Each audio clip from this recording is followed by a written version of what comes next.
Oh, that's a good sign. Yeah, it is. Okay. All right. I think that's going to hold. All right. Welcome to the interview, Strangerscape. How is your day going? Jacob. Fantastic. Fantastic. It is. Thanks for having me on. Not a problem, dude. Okay, so let's get right into it. Who are you and why were you not on the Matrix 4 soundtrack? I can't speak for the taste of the people who are doing the Matrix 4 soundtrack, but I'm an goth industrial artist from Denver, Colorado. It's a solo project, Strangerscape. You can find me anywhere at Strangerscape. And I am, for context, as all this goes forward, I am turning 50 on Monday. So, Hell yeah. So anything we talk about, when you start talking about, you know, if you're going to do what was the first concert you ever saw or anything, we may be going back a little further than you might imagine. I think I might want to hear that now. Who was your first concert? Okay, I should not have brought that up, because I always used to tell people that my first show was Susie and the Banshees at the Rainbow Music Hall here in Denver, which is now a Walgreens. Mm-hmm. And it's not true. My first show was actually Neil Diamond. Hell yeah. At the old McNichols Arena. So I am, you know, as often happens, I am at least 50% less cool than I thought I was. Okay, well, I got that kind of beat. I've told everyone for years that my first concert was back in 01, I think. It was this Christian metal band called Living Sacrifice. And if you've never heard them, I do recommend them. Oh, yeah? Yeah. Okay. That's a lie. My first concert was this Christian singer named Carmen. And if you're having a bad day, look up Carmen and look up A Witch's Invitation. It's going to be a good, solid, 10 minutes of entertainment. I appreciate that. Yeah, I'll send it to you later. All right. Okay. So you already gave a little bit of the backstory, but let's hear more of the backstory of like how you came across this project or how you brought this project together. Yeah, this is another. I don't have a story that's not somehow embarrassing to me. So we set expectations. That's what we're going to do here. Some friends and I went to see Covenant at Goth Prom. Goth Prom is an annual event in Denver, and it is exactly what it sounds like. You know, it's a bunch of aging goths dressed nicely. It's a ton of fun. So we went, and we were, as I generally do, I showed up to Goth Prom very normy, but I was also really drunk. So we got to Goth Prom just about the time that you're in that stage of drunk where you're invisible. So you're like walking up to some, like you're getting within like 6 inches of somebody because you want to check out what's on their collar. You know, a lot of people just vaguely uncomfortable, and you're like, yo, that is dope. And you roll on, keep it moving. And we had the greatest time at this show. And one of the buddies I went with is Swedish. So Eskil, the singer, the main guy for Covenant, is Swedish himself. So we found him wandering around out in the crowd, and I would not have recognized him. But we sat and we talked to him in Swedish for about 10 minutes. I have no idea what was said, but it was all a really great time. But what happened was I was so enamored of the show and, you know, had such a good time and everything. We got out of there, and I get in my Uber, and on the way home, I'm texting all my hip hop friends. I'm like, yo, we need to make an industrial record. And the best response was from my buddy Nate. I'd completely forgotten I'd done this, of course, by the time I got up the next day. I feel like death, and I look at my phone, and my phone blew up overnight. I don't know why. All of them, every single person I texted was like, hell yes. Yes, let's make an industrial record. And the best response was my buddy Nate. And he says exactly this, yes. Hell yes, let's make an industrial record. What's industrial? So we, we tried out. Everybody seems to have like their own idea of what industrial. Yeah, well, it's obviously it's a nuanced question if you're in the scene. You know, you and I could sit here and have a really long debate over what's industrial. But if in fact what you are is purely a hip hop guy, you might legitimately not have any place to start, which is kind of what I found with a lot of my friends. I have one buddy, King Fo. He's a Denver rapper, and he's really into goth and industrial and some metal and that kind of thing. So he was down with all of it. He's been really great during the whole process. Helped me out with a lot of things, and me artistic tips, that's those sorts of things. But we tried out some beat makers because it seems like a very transferable skill. And generally what I told them is like, I really like what you do. Why don't you, let's see what you've got, but make me something rather than 80 beats a minute, make it for me at 130. And none of them got it. You'd invariably, they'd come back with something that this is 130 beats a minute. And you go, no, I know that's what your DAW says, but this is 65 beats a minute. You get all that kind of thing. So I ended up having, this is exactly how punk rock happens, right? I had to go get a DAW and learn how to do it all myself. So I did. Oh yeah. And since you brought that up, I kind of want to bring up another thing. I'm promoting another artist who is a goth hip hop artist. And Nice. a lot of people don't know this, but I'm a huge hip hop fan. Like I started off like when I was a little kid, like rap was the first music I was into. And then moved on to like heavy metal and punk and goth later. I wanted to know what your view of the goth scene and the hip hop scene kind of like cross-pollinating. This is not a popular opinion, but I think it's a really natural cross-pollination. I think it's a really natural cross-pollination going back 40 years now. I mean, when you look at, goth really comes out of punk. Goth comes out of Bowie, comes out of punk, comes out of Iggy, comes out of the Damned, comes out, everything.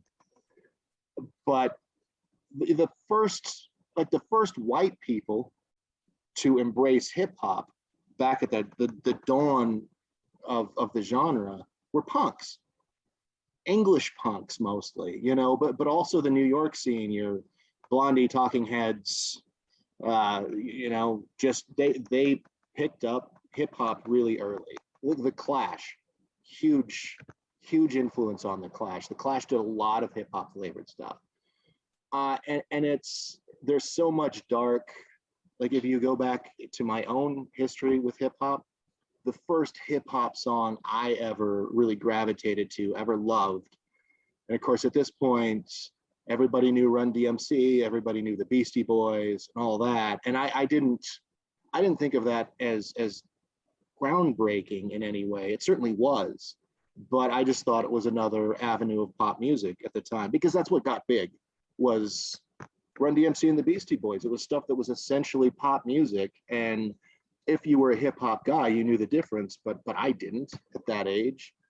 But when Ice-T Colors came out, Ice-T Colors is so hard and it is so dark, and it was the first hip hop song that just made me, what is this? Okay, I'm with this. And I think Ice-T, Colors came out in the spring of '88. Then by the fall of '88, you get NWA Straight Outta Compton. So because of Ice-T, I was ready for Straight Outta Compton, and Straight Outta Compton changed my life. Not probably in a good way, but it's one of my favorite records that it's ever made. I think another artist that should kind of be brought up is the first time I ever heard goth rap, those two words put together. They were describing Ghetto Boys out of Houston. Yeah, or 3-6 Mafia. A lot of the dark, dirty South stuff was, really grimy, really very goth. Yeah. And I think Ghetto Boys are a great example. You had a chopped and screwed remix of one of your songs. How did that come about? I wanted to. Nice. Yeah, that's actually the whole statement. I wanted to. So I I just started looking for good chop DJs, and DJ Pertberry, the one who did it, is he's a Houston guy. He learned at the I'm feet familiar of with DJ him. Screw. He's Mhm. real, It was funny because he Another one sent is me. So sorry, go ahead. Oh, Go I was ahead. just going to say another good chop and screwed artist out of Houston is a DJ Slim K. Oh, no. Chop stars out there. If you've never heard of them, look them up. There's Slim K is really good. Okay. Nice. Anyway, so, sorry, I didn't mean to interrupt you. No, that's all right. That's all right. And that's a lot of the chopped and screwed mixed. That certainly goes back a long way in the sense that that's not the right thing to do commercially. If you're releasing industrial music, there aren't a lot of industrial fans who want to see you do a chopped and screwed remix.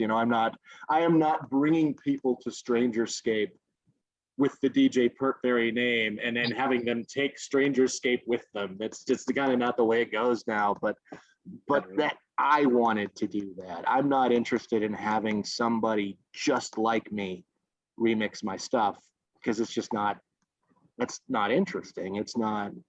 It doesn't deliver what 16-year-old me wants. Right. And I think one thing that I've noticed, never really said anything about was, so I've been promoting goth music for about 2-3 years now.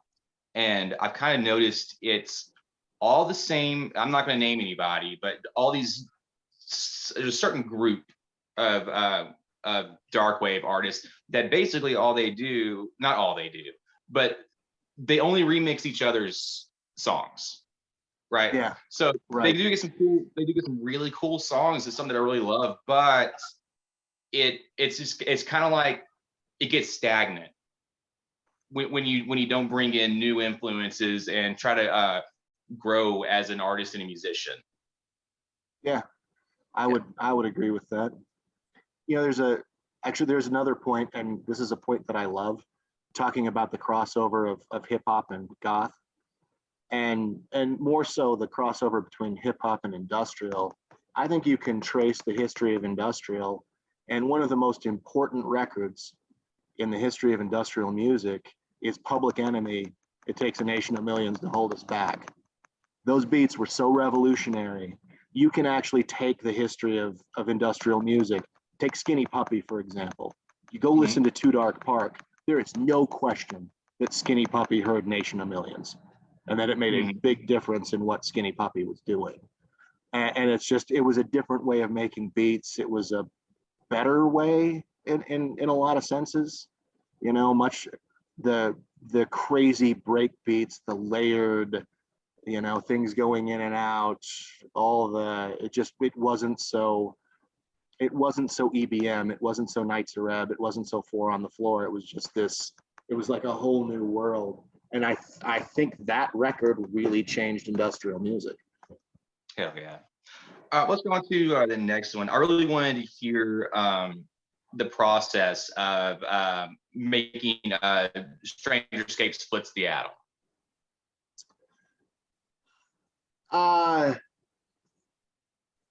It is. Was that too broad of a question? No, it's not. It's not bad at all. There is an answer, but as usual, the answer's a little bit embarrassing because there's so much serendipity. The album took forever to make, but that's part of the thing with electronic music is you can fuck with it forever. It's just sitting there on your computer. You don't forget. And you can change anything. You can swap out a noise for a particular pattern. You can change all of the inputs. You can change all the effects. And everything changes the other dynamics of the song. So I wrote everything, every single song on this record, and all the songs that I wrote that didn't get released, they all started with me trying to rip off something. And that's the thing about putting out your first record at 50 years old. You know, it's not that I'm young and full of fresh ideas. You know, I'm not revolutionizing anything, but what I am is a connoisseur. I like what I like, and I've heard a million songs, and I love a million songs. And when you start looking at things from a songwriting standpoint, you go back and there's this one noise, there's this one drop, there's this one change, there's this one drum fill, whatever. There are a million things out there that you can build a song off of. Now, when I say I started out trying to rip off a song with every single one of these, I did not succeed once. There is not a single song that I tried to rip off that you can still hear in the final mix. No, but it's like kind of like how we all start off writing songs though. Is like you get an idea, you're like, I kind of want to do this, and then you start ripping off like, okay, this is embarrassing. But the first band I tried to rip off was Blink-182, and I did. You know what, Jacob? I really appreciate you sharing that with me. You brought me on. You put me at ease.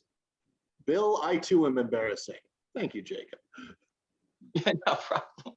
But we ended up like I don't play guitar anymore. But when I was playing guitar and got to the best that I was playing metal, but it was very you could tell that I listened to like Deftones, Blink-182, and Tool.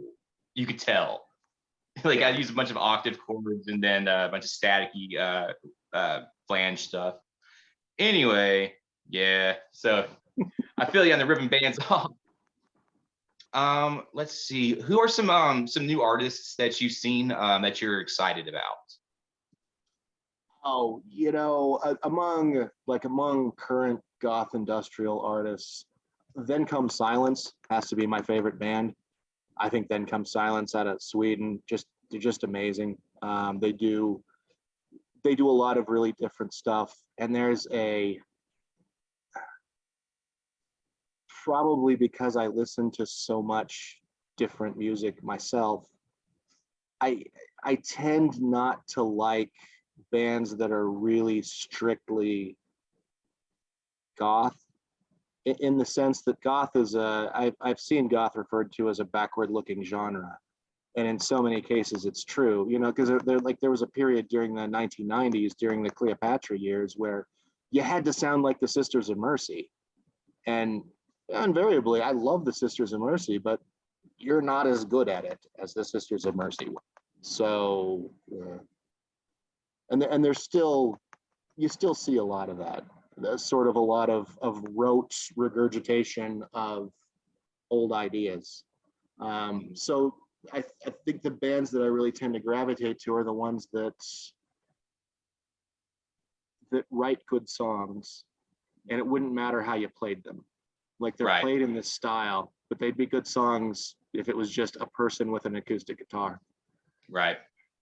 Right. Yeah. I think it's how Depeche Mode wrote a lot of their songs. They started off writing it on acoustic guitar and then replaced it with synths. I could be making that up. I don't know. I think I heard that somewhere.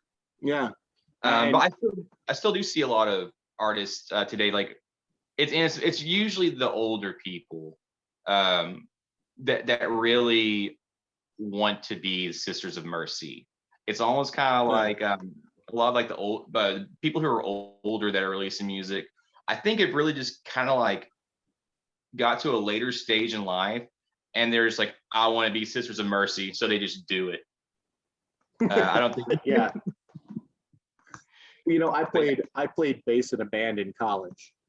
Mm-hmm. Now, granted, this is 1991, so it's less awkward that I wanted to be the Sisters of Mercy at that time. But that's all I wanted. I mean, I wasn't really concerned about the rest of the band. I wanted to be Craig Adams, and I wanted to sound like this. Nice. Well, man, I think I'm like out of questions. You got any pluggables, any stuff you want to plug? No, I mean, not at the moment. The album's out there. I'm working on the next release. I have, at this point, it's not far enough along that I have any idea when it might be done. It might be done by the end of the year. Oh, I was gonna ask you this. Are you playing shows right now? Are you doing any live stuff? No, I'm not doing any live stuff, and there's so many bands that just had to sit out during COVID. So there are only so many slots available. And I'm not sure it's right to take up one of those slots at this point. Mm. And beyond that, I should not say this, but I'm going to say it anyway. I don't think that industrial karaoke is particularly a compelling stage show. And I've seen people who do it well. I saw Choke Chain. I've seen Choke Chain a couple of times. Awesome. I fucking love Choke Chain. They are great. Yeah, but it's last time it was he hits the button and then he does his thing. But man, he has to work really hard to make industrial karaoke compelling. And so if I did play live, I would do it with a live guitarist and a live bassist and a DJ. And I have all those people picked out, but that involves sort of reorchestrating your songs and doing all that kind of thing. So it would, and it's not, Jacob, it's not like there are people clamoring for me to play live. I'm not, my inbox is not filled up with European goth festivals offering slots. That's not what's going on. That might happen soon. I might get your name out there pretty far and you'll be picked up somewhere. I've actually sent your stuff to a lot of people. And I should have given the shout out when you gave me the lead into bands I like now, because we were chatting about Ghost, and this is for everybody out there. This is GOST. This is not GHOST. And I just think Ghost is fantastic.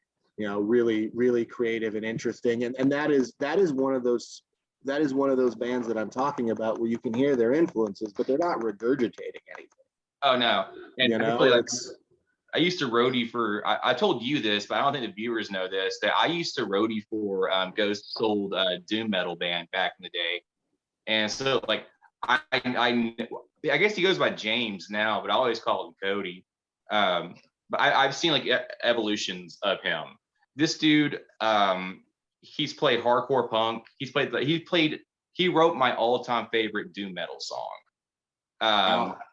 And in his newer stuff that's come out, he's kind of gone more towards guitar-driven industrial.